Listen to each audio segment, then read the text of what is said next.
We all have those films that we must watch during the month of October before Halloween hits, and we're going to go through my top 10 right now. Let's get into it.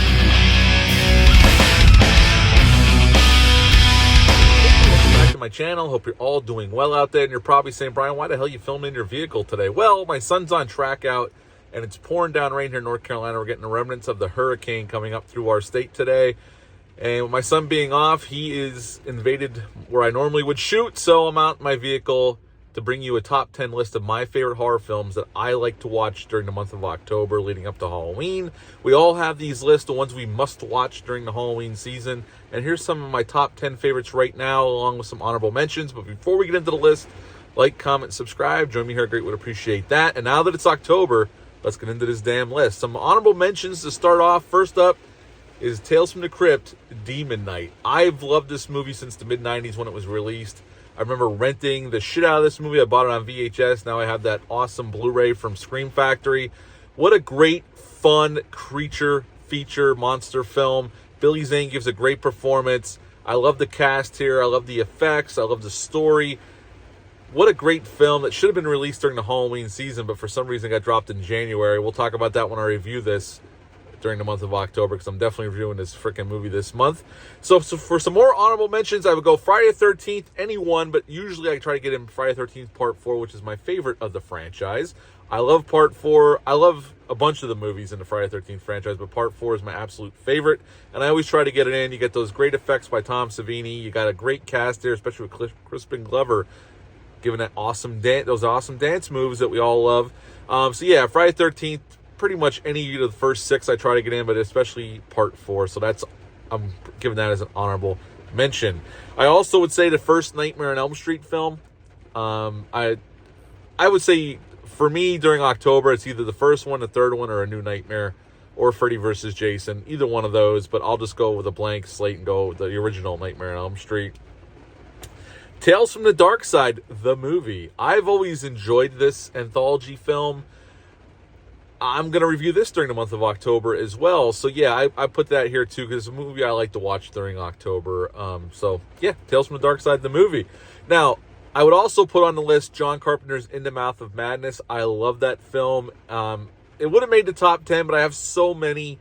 This one definitely deserves to be in the top 10, but I'm going to put it in the honorable mentions category because we're going to get in the top 10 right now. At number 10, I'm going to go with Bram Stoker's Dracula.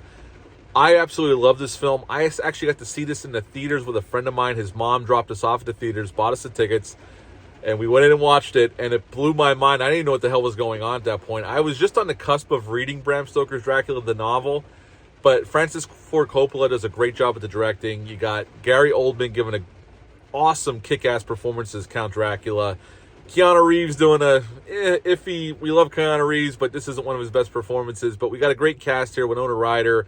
We got the great Anthony Hopkins playing Dr. Van Helsing. I mean, we got a great cast here, great effects, old school style filmmaking, and I've always loved this film. So at number 10, Bram Stoker's Dracula. At number 9, the 1988 remake of The Blob, directed by Chuck Russell and written by Chuck Russell and the great Frank Darabont. What a fantastic remake. This is how you remake a film. This is in line of the great remakes ever done for horror films, along with John Carpenter's The Thing and David Cronenberg's The Fly. This is how you do a horror remake.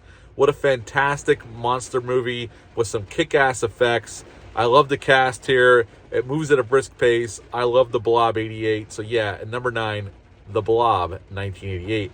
At number 8, I would go with John Carpenter's The Fog. Now, I am aware this movie takes place in the springtime, but for some reason, ever since I was a kid, and I watch this probably twice a year anyway, because I absolutely love The Fog, but I don't know, I've always watched it at Halloween time. I think it's when I used to run it on TV when I was a kid, so for some reason, ingrained in my brain, I have to watch this during the month of October, and it's a kick-ass ghost story with a great cast here. So yeah, at number 8, John Carpenter's The Fog. At number 7, now I love the original The Exorcist, absolute classic, love that film.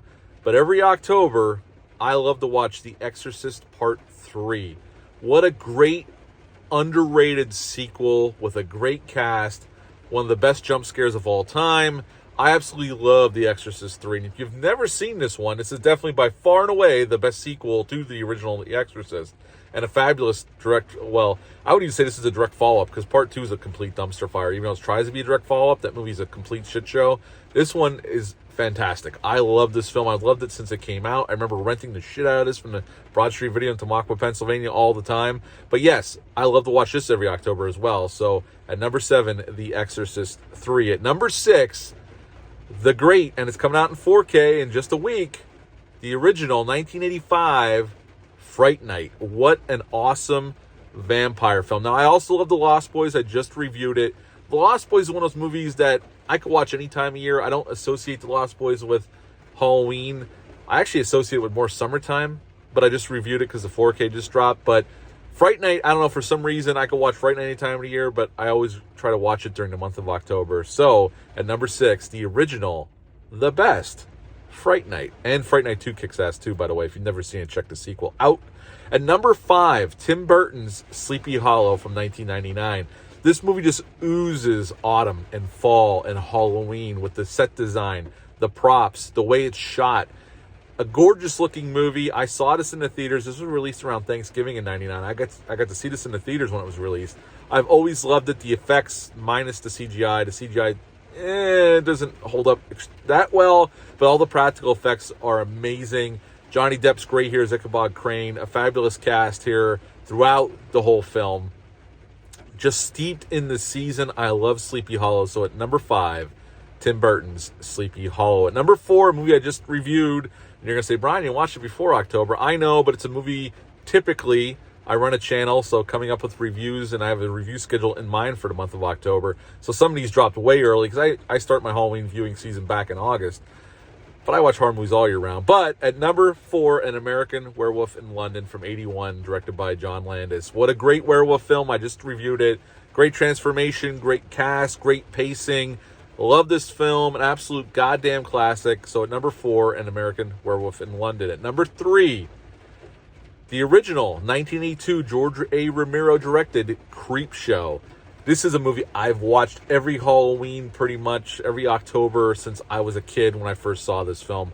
I love these films. I love this little anthology films in between. The wraparound story kicks ass with Tom Atkins as the asshole dad. Great casting. We got Leslie Nielsen acting like a total psycho. Ted Danson. We got E.G. Marshall. We got Hal Holbrook. Adrian Barbeau. Stephen King acting all redneckish like he's from my part of the world. Just a great Halloween-driven film. And I love Creepshow. Absolute classic. I watch it every October. And I'll be watching this one soon. But yeah, at number 3, Creepshow. At number 2... a relatively newer film that's an absolute Halloween must, and that is Michael Dougherty's Trick or Treat from 2007, which is going to be dropping in theaters across the country on October 6th, and I think a few days after that it's playing as well. What a kick-ass anthology film. It gave us Sam, a new horror icon. Great story, great wraparound story. We got the great Brian Cox in here, Dylan Baker playing an absolute psycho, but deliciously so. I just love this film. I love the werewolf story. Every little story I absolutely love. It's pitch perfect. Why Warner Brothers didn't release this theatrically, I have no idea. This was gold. They could have printed money with this goddamn film with the proper ad campaign, but for some reason they dropped it direct to video. I'll never understand that decision. They're writing that this Halloween. Thank God it's going to get a theatrical release. This movie was meant to be seen on a big screen, and I want to see it while it's screening because I have a Regal that's literally 2 minutes from my house, so I want to check it out on the big screen, even though I own the Blu-ray. But what an awesome Halloween movie. So at number 2, Trick or Treat. At number 1, this one's pretty obvious because I'm a huge John Carpenter fan. I'm a huge Halloween fan.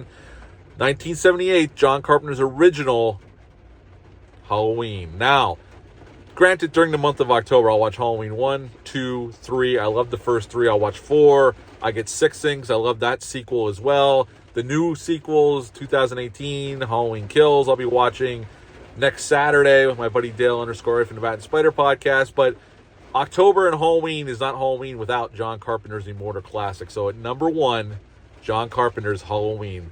That's my list. Honorable mentions in my top 10. What are some of your movies you must watch during the month of October? Leave a comment down below. Let me know. What's your top 10? Just name a few. Let me know. What's your number 1 that you will have to watch during the year? just leave me know down below in the comments. Hit the thumbs up and subscribe button. Share this video. I greatly appreciate that. I'll be back soon with the review for the Funhouse. We got Bad Moon coming up. We got my Rob Zombie Halloween timeline. So much more good shit. But until next time, bye.